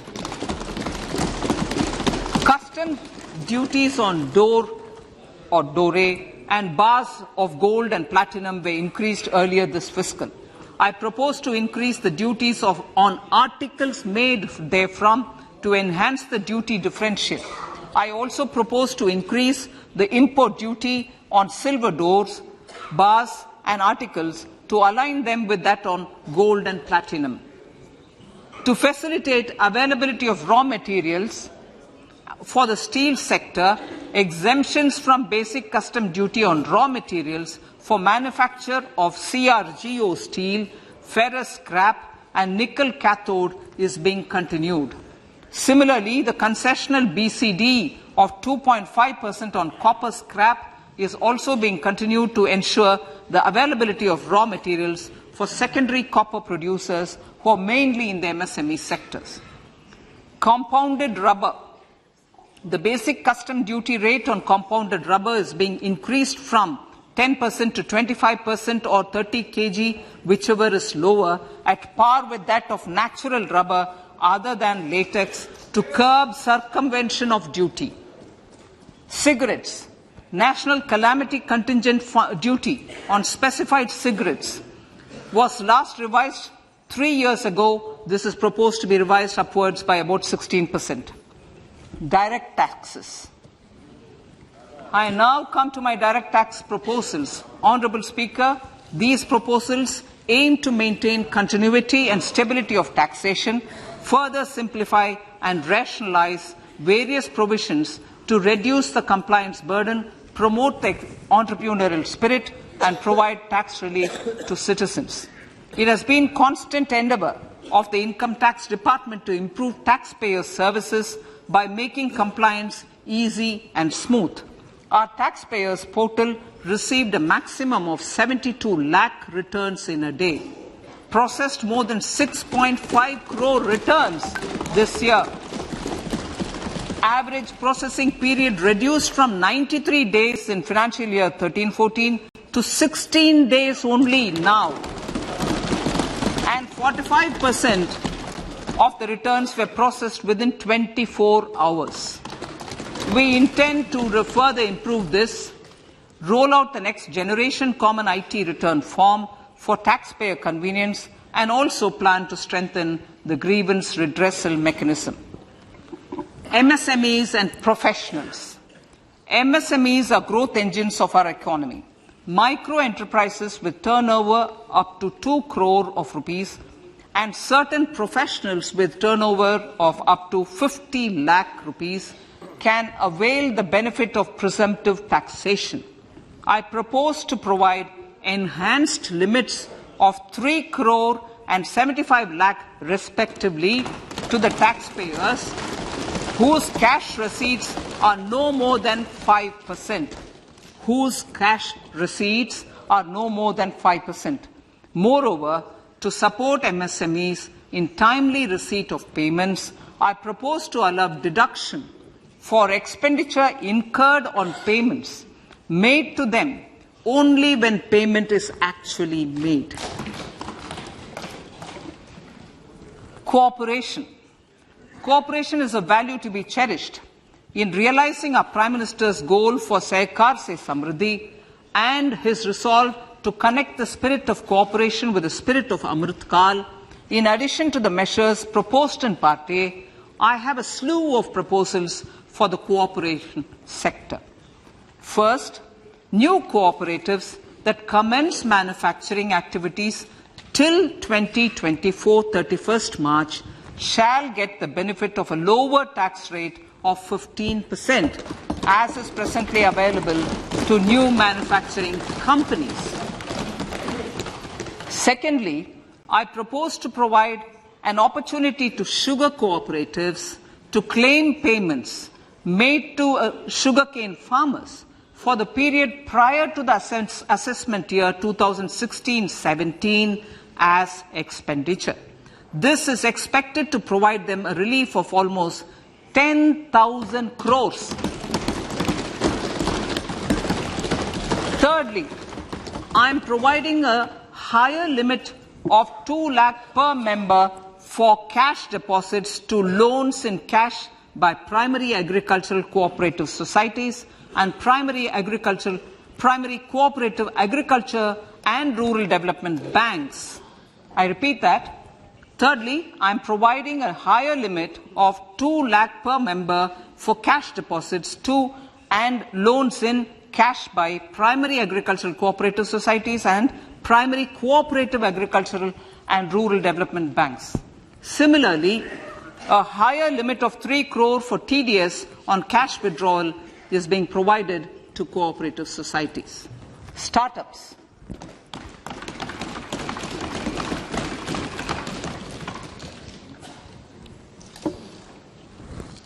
Entrepreneurship is vital for a country's economic development. We have taken a number of measures for startups and they have borne results. India is now the third largest ecosystem for startups globally and ranks second in innovation quality among middle-income countries. I propose to extend the date of incorporation for income tax benefits to startups from 31/3/2023 to 31/3/2024. I further propose to provide the benefit of carry forward of losses on change of shareholding of startups from 7 years of incorporation to 10 years.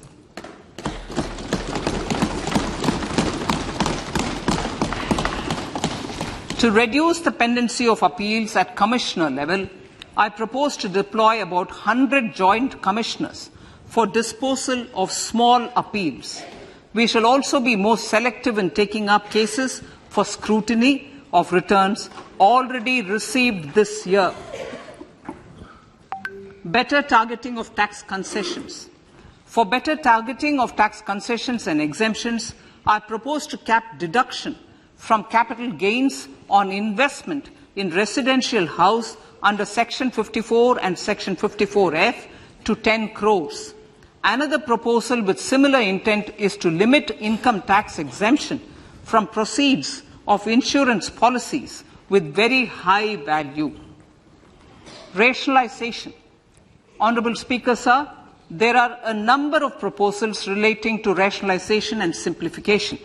Income of authorities, boards and commissions set up by statutes of union or state for the purpose of housing, development of cities, towns and villages, and regulating and developing an activity or matter is proposed to be exempted from income tax. Other major measures in this direction are removing the minimum threshold of 10,000 for TDS and clarifying taxability relating to online gaming, not treating conversion of gold into electronic gold receipts and vice versa as capital gains, reducing the TDS rate from 30% to 20% on taxable portion of EPF withdrawals in non-PAN cases, and taxation on income for market-linked debentures. Other major proposals in the finance bill relate to the following: extension of period of tax benefits to funds relocating to IFSC, GIFT City till 31/3/2025, decriminalization under Section 276A of the Income Tax Act, allowing carry forward of losses on strategic disinvestment, including that of IDBI Bank, and providing EEE status to Agnivir Fund. Personal income tax.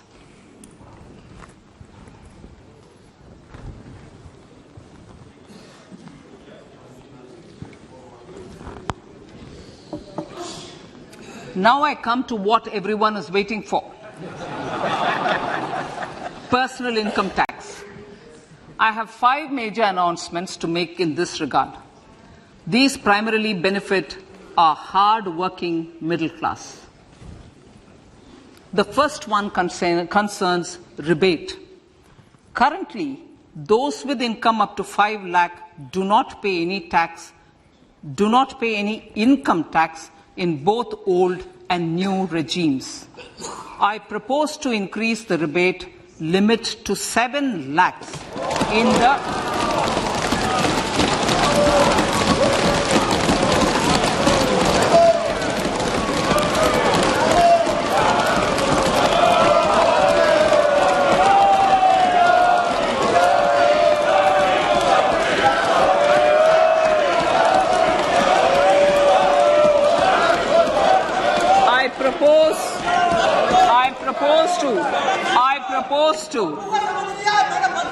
I propose to increase the rebate limit to 7 lakh in the new tax regime. Thus, persons in the new tax regime with income up to 7 lakhs will not have to pay any tax at all. The second proposal relates to middle-class individuals. I had introduced in the year 2020 the new personal income tax regime with 6 income slabs starting from 2.5 lakh. I propose to change the tax structure in this regime by reducing the number of slabs to 5 and increasing the tax exemption limit to 3 lakhs. The new tax rates are 0 to 3 lakh, nil. 3 to 6 lakhs, 5%. 6 to 9 lakhs, 10%. 9 to 12 lakh, 15%. 12 to 15 lakhs, 20%. And above 15 lakhs, 30%. This will provide major relief to all taxpayers in the new regime. An individual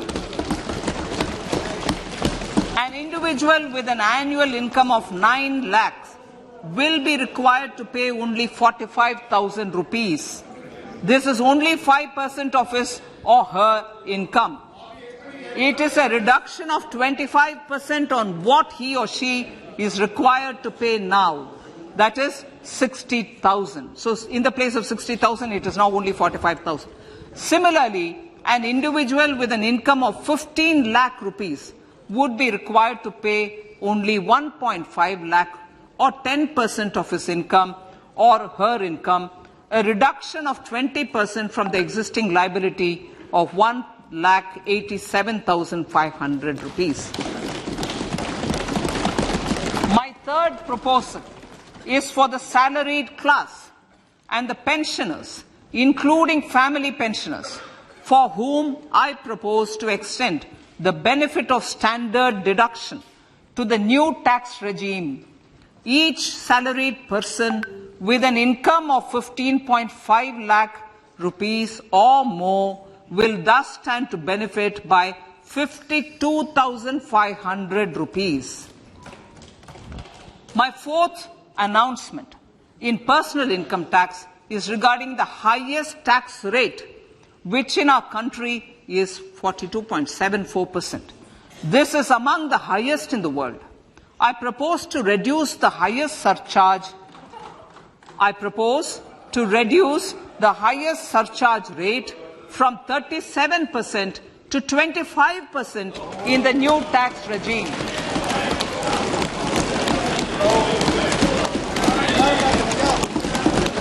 This would result in reduction of the maximum rate. This would result in the reduction of the maximum tax rate to 39%. Lastly, the limit of 3 lakh rupees for tax exemption on leave encashment on retirement of non-government salaried employees was last fixed in the year 2002, when the highest basic pay in the government was only 30,000 rupees per month. In line with the increase in the government salaries, I am proposing to increase this limit to 25 lakh rupees.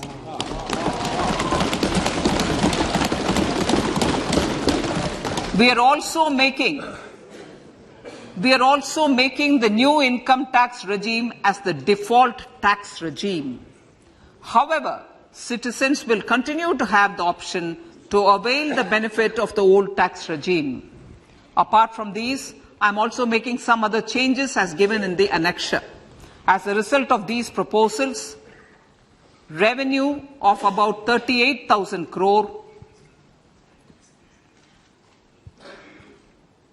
to 37,000 crore in direct taxes and rupees 1,000 crore in indirect taxes will be foregone, while revenue of about 3,000 crore will be additionally mobilized.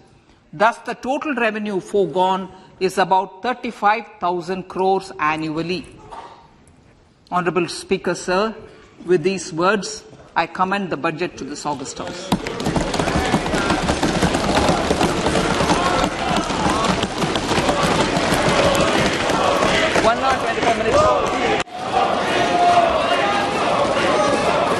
Item number 1, माननीय item number 2, Shrimati Nirmala Sitharaman ji. Sir, with your permission, I lay on the table of the following statements under Section 3(1) of the Fiscal Responsibility Budget Management Act 2003. 1. Medium-term fiscal policy cum fiscal policy strategy statement and macroeconomic framework statement. माननीय सदस्यगण, जैसा कि आपको समाचार भाग 2 के माध्यम से पहले ही सूचित किया जा चुका है कि माननीय वित्त मंत्री जी के बजट भाषण की प्रतियां हार्ड कॉपी के रूप में उपलब्ध कराई गई है। आप बजट भाषण की अपनी अपनी प्रति प्रकाशन पलक से ले लें। आपको ये भी सूचित किया जाता है कि माननीय मंत्री द्वारा बजट प्रस्तुत किए जाने के पश्चात उसकी प्रतियां आपको मेंबर्स पोर्टल के माध्यम से उपलब्ध करा दी जाएगी। आइटम नंबर 3, माननीय मंत्री जी, वित्त मंत्री जी। Sir, with your permission, I rise to move for leave to introduce the Finance Bill 2023. प्रश्न ये है कि विधेयक को पुनर्स्थापित करने की अनुमति प्रदान की जाए। जो सदस्य इसके पक्ष में हाँ कहें, जो सदस्य विरोध में ना कहें। मेरे विचार में निर्णय हाँ वालों के पक्ष में, हाँ वालों के पक्ष में। माननीय मंत्री जी विधेयक को पुनर्स्थापित करें। Sir, I introduce the bill. सभा की कार्रवाई कल गुरुवार दिनांक 2 फरवरी 2023 को प्राप्त 11 बजे तक के लिए स्थगित की जाती है।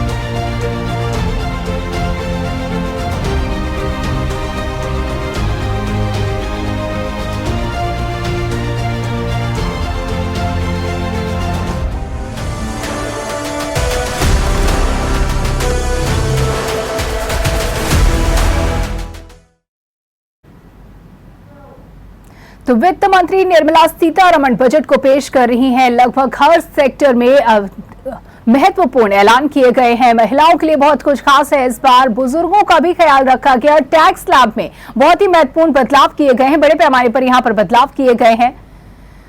तो वित्त मंत्री निर्मला सीतारमण के बजट भाषण को हम आपको सुनवा रहे थे, जिसमें आपको बता रहे हैं कि किस तरीके से टैक्स स्लैब में बदलाव किया गया है। आपको बता दें कि 9 लाख तक की कमाई पर 10% का टैक्स देना होगा।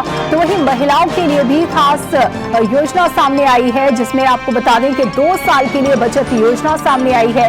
और अच्छा खासा आपको बता दें कि इसमें राहत दी जाएगी ब्याज को लेकर के। करीब 7.5% का ब्याज यहाँ पर महिलाओं के लिए दिया जाएगा। इस बचत योजना में दिया जाएगा। बता दें कि बैंक के कानूनों में भी संशोधन की बात कही जा रही है।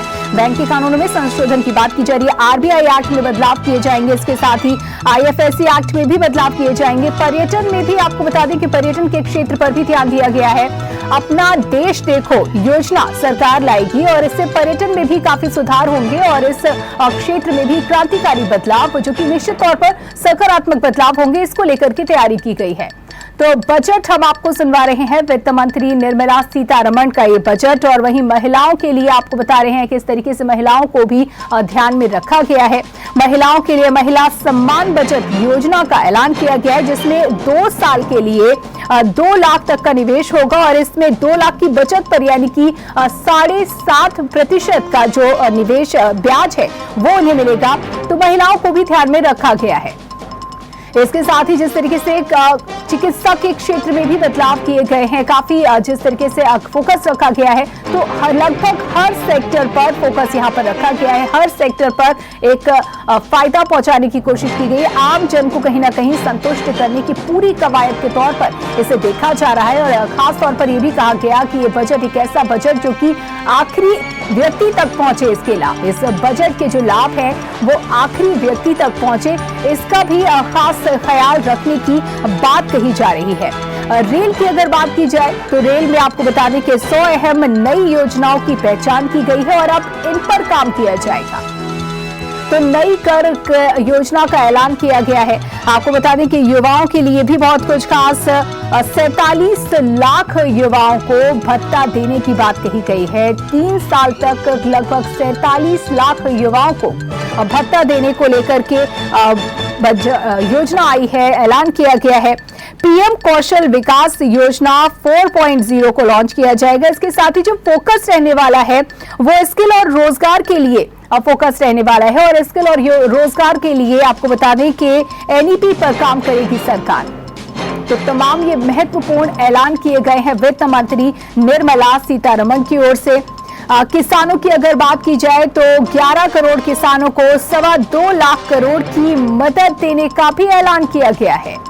तो अब तक के बजट में क्या कुछ खास रहा वो हम आपको लगातार बना रहे हैं, बिंदुवार आपको उन महत्वपूर्ण बिंदुओं पर इंगित कर रहे हैं जो अब तक के बजट में सामने आई। आपको बता दें कि इन तमाम ऐलानों के साथ में कुछ सफलताओं का भी जिक्र हुआ, क्या कुछ उपलब्धियां रही इसका भी जिक्र हुआ, जिसमें 80 करोड़ लोगों को मुफ्त राशन देने का भी जिक्र सामने आया। जिक्र किया गया वित्त मंत्री निर्मला सीतारमण की ओर से इस बजट भाषण में।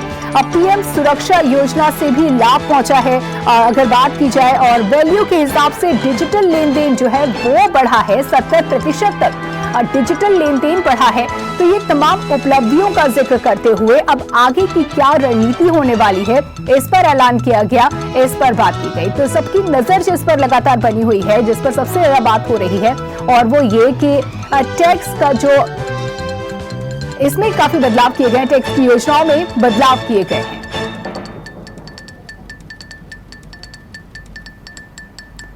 तो वित्त मंत्री निर्मला सीतारमण के भाषण से जुड़ी ये महत्वपूर्ण बातें हम आपको बता रहे हैं। निजी क्षेत्र में आपको बता दें कि निजी क्षेत्र की मदद से 100 योजनाओं की पहचान की गई है और अब इन पर काम किया जाएगा। रेलवे के लिए आपको बता दें कि 2.4 लाख करोड़ का बजट, यानी कि लगभग 75,000 करोड़ का बजट रखा गया है, इसका ऐलान किया गया है।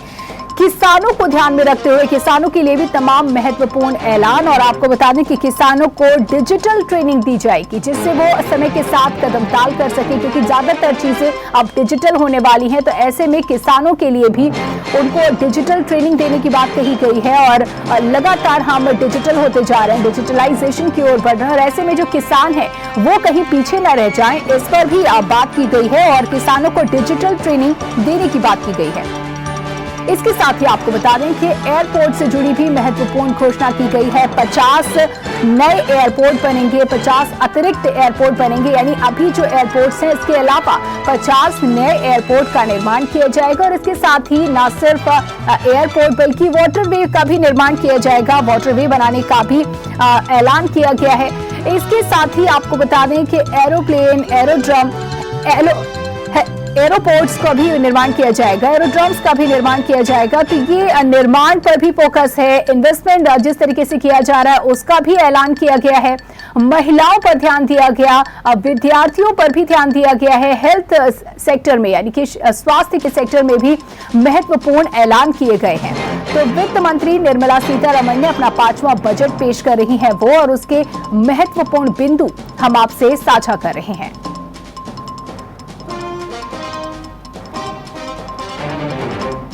तो 15 लाख से ऊपर की कमाई पर 30% के टैक्स का ऐलान किया गया है। टैक्स पे लेकर के आपको बता दें कि महत्वपूर्ण ये ऐलान किए गए हैं। 7 प्राथमिकताएं जो कि बजट की शुरुआत में ही तय कर दी गई थी, और उसमें समावेशी विकास जो है उस पर फोकस रखने की बात कही गई है। युवा शक्ति पर फोकस, और इसके साथ ही क्षमता में विकास की भी बात की जा रही है।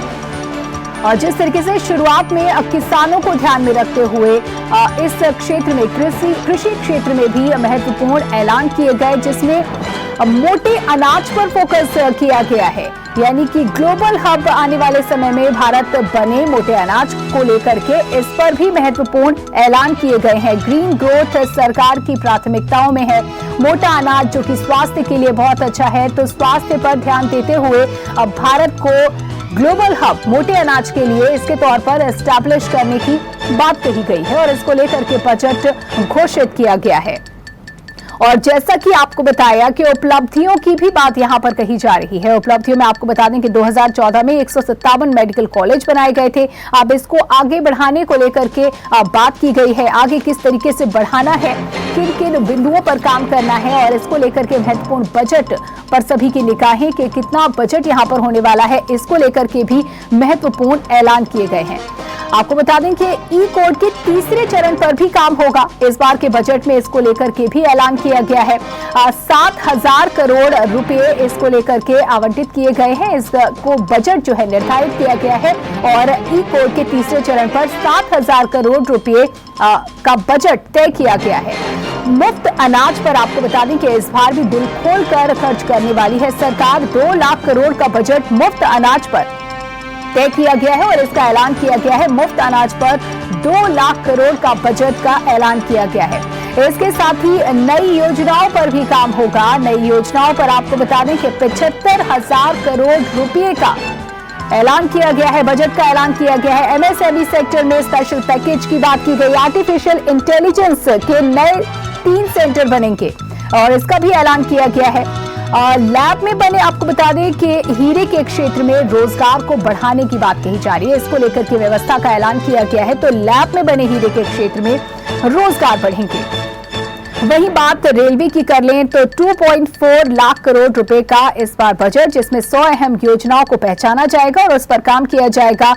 लद्दाख पर भी फोकस का जिक्र किया गया और उस पर ऐलान करते हुए बता दें कि लद्दाख में रिन्यूएबल एनर्जी के लिए 20,700 करोड़ रुपए के बजट का ऐलान किया गया है। तो वहीं कीटनाशकों के लिए 100 बायो इनपुट सेंटर बनाए जाएंगे। वैकल्पिक फर्टिलाइजर के लिए नई स्कीम का ऐलान किया गया है।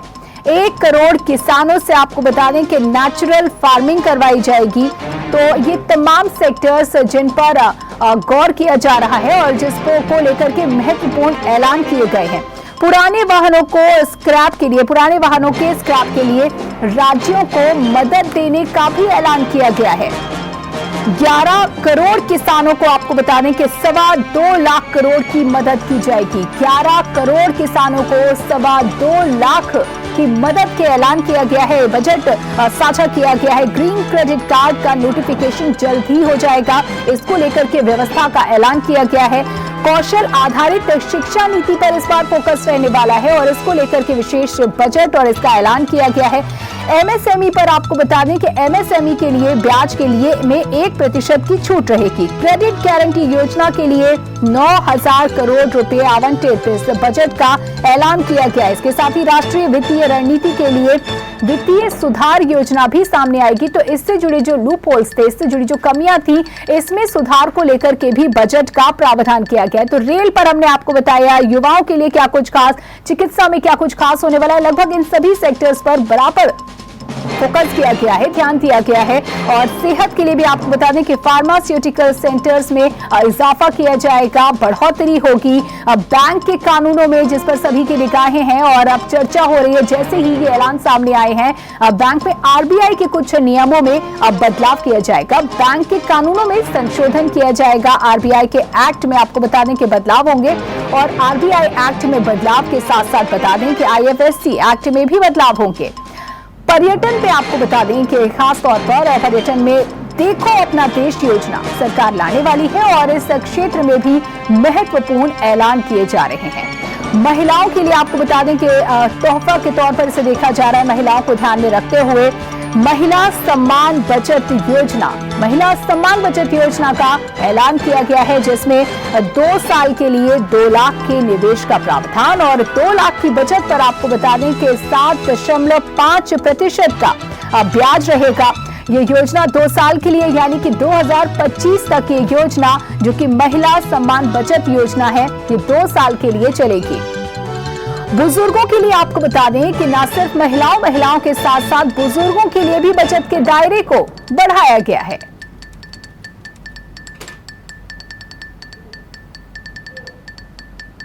तो महिलाओं के लिए आपको बता रहे हैं कि बचत योजना लाई गई है, 2 साल की योजना होगी और बुजुर्गों के लिए भी बचत के दायरे को बढ़ाया गया। तमाम ऐलान अब तक के बजट में आगे भी बने रहेंगे, लेकिन फिलहाल यहां रुकना होगा एक ब्रेक के लिए।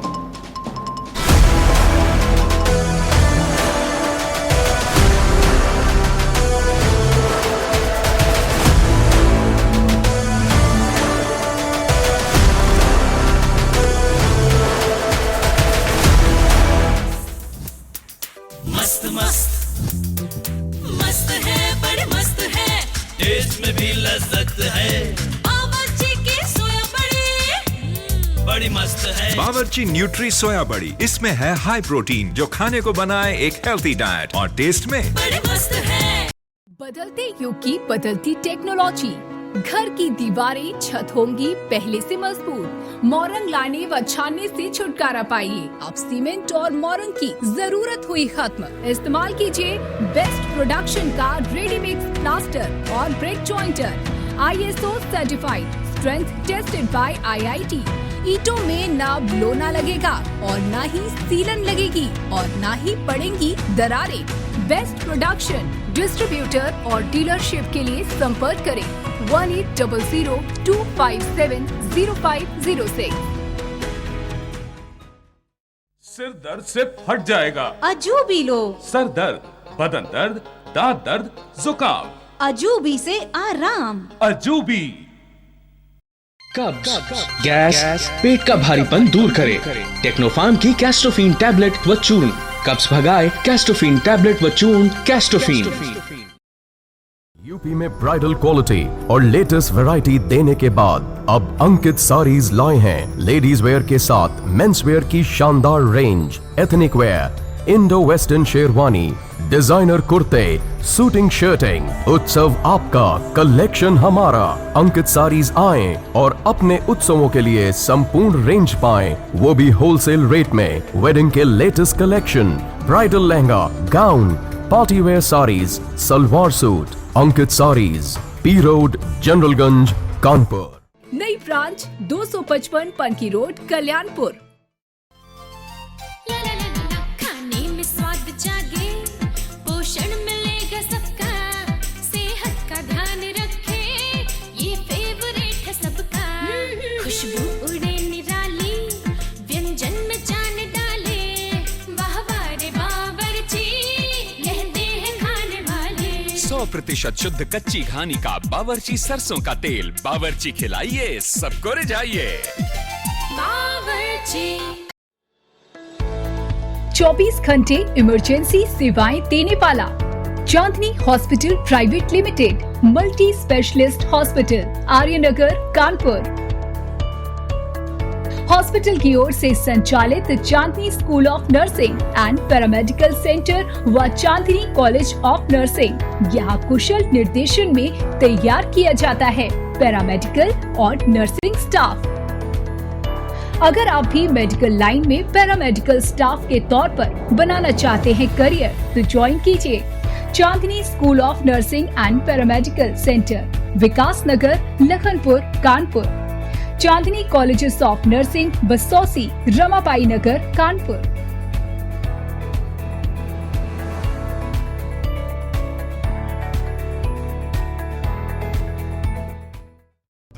Super speciality hospital, Dakshin Kanpur का एकमात्र super speciality hospital, CGHS, QCI और NABH द्वारा प्रमाणित।